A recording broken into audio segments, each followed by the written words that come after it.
Pemirsa, jelang HUT Jala Senastri yang ke-76, istri-istri prajurit TNI Angkatan Laut yang tergabung dalam pengurus Koordinator Cabang 8 Daerah Jala Senastri Armada 2 membagi-bagikan bahan pokok kepada sejumlah pekerja lepas di Kota Manado.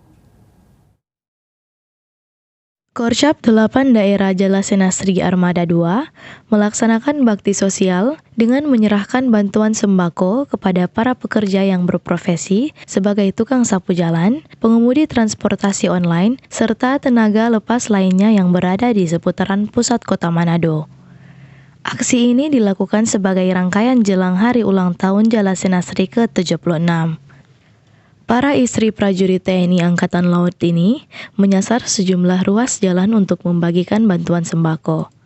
Dengan berbagi kepada sesama, diharapkan peran jasa Senastri sebagai istri prajurit TNI Angkatan Laut bisa diterima di masyarakat. Bisa memberikan layanan kasih ya, kami khususnya Jala Senastri itu inginnya kami berbakti, berbagi sesama, sehingga peran daripada Jala Senastri itu sendiri sebagai istri prajurit TNI Angkatan Laut itu bisa diterima di masyarakat.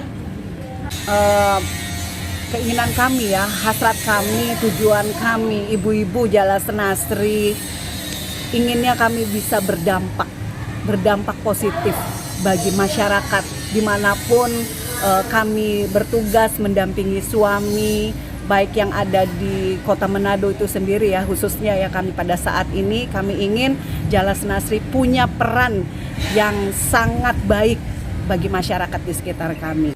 Kegiatan ini juga menjangkau salah satu keluarga prajurit yang berkebutuhan khusus, serta kepada pengurus di beberapa tempat ibadah seperti di Pura Jagadita Taas dan Gereja Pohuk dan Masjid Amirul Bahri yang berada di lingkungan Mako Lantamal 8. Paul Bawole melaporkan untuk Kawanwa TV.